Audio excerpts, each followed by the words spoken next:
యుద్ధం మొదలైన తొలి రోజునే అగ్రనాయకత్వాన్ని కోల్పోయినప్పటికీ అమెరికా ఇజ్రాయెల్ దాడులను ఇరాన్ ధీటుగా ఎదుర్కొని ప్రపంచాన్ని అబ్బురపరిచింది. అధికారాలను బాధ్యతలను ఎక్కడికక్కడ వికేంద్రీకరించడంతో అన్ని విభాగాలు చక్కటి సమన్వయంతో అమెరికా ఇజ్రాయెల్పై ఇరాన్ బలగాలు ఎదురుదాడికి దిగాయని విశ్లేషణలు వినిపించాయి. అయితే ప్రస్తుతం ఇరాన్ నాయకులు కీలక అధికారుల మధ్య అంతర్గత విభేదాలు మొదలైనట్టు అంతర్జాతీయ మీడియా కథనాలు వెల్లడించాయి. ఇటీవల ఇరాన్ సుప్రీం లీడర్ మొజ్తబా ఖమేనీకి కొందరు నాయకులు అధికారులు పంపిన ఒక రహస్య లేఖ వెలుగులోకి రావడంతో ఇరాన్ నాయకత్వంలో విభేదాలు ఉన్నట్టు బహిర్గతమైంది.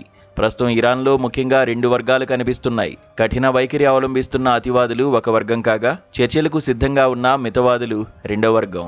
అమెరికాతో చర్చల విషయంలో Islamic revolutionary guard corps IRGC నాయకులు తీవ్ర వ్యతిరేకంగా ఉన్నట్లు సమాచారం.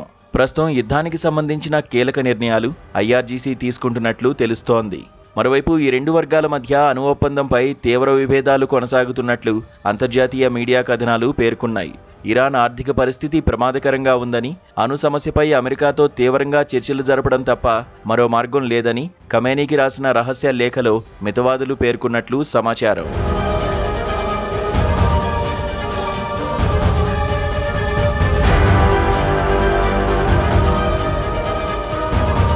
ఇరాన్ సుప్రీం లీడర్ మొజ్తబా ఖమేనీకి రాసిన ఆ లేఖలో మహ్మద్ బఘేర్ ఘాలిబాఫ్, అధ్యక్షుడు మసూద్ పెజిష్కియాన్, విదేశాంగ మంత్రి అబ్బాస్ ఆరాక్చి, ముస్తఫా పౌర్ మొహమ్మదీ వంటి ప్రముఖుల సంతకాలు ఉన్నట్లు అంతర్జాతీయ మీడియా కథనాలు వెల్లడించాయి.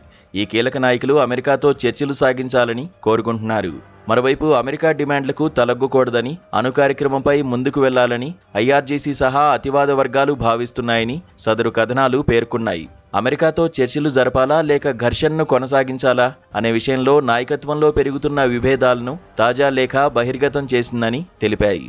కాగా పాకిస్తాన్ వేదికగా ఇరాన్, అమెరికాల మధ్య జరిగిన మొదటి విడత చర్చలు విఫలం కావడంతో పశ్చిమాసియాలో ఉద్రిక్త పరిస్థితులు నెలకొన్నాయి. ఈ క్రమంలోనే మరోసారి ఇరు దేశాల మధ్య చర్చలు జరిగే అవకాశముందని వార్తలు వస్తున్నాయి. రెండో విడత చర్చలపై ఇప్పటికే ఇస్లామాబాద్ వేదికగా ఏర్పాట్లు జరుగుతున్నట్లు సమాచారం. ఈ పరిస్థితుల్లో ఇరాన్ నాయకుల మధ్య అంతర్గత విభేదాలు బయటపడడంతో యుద్ధం మరింత తీవ్రమయ్యే అవకాశముందని నిపుణులు అంచనా వేస్తున్నారు.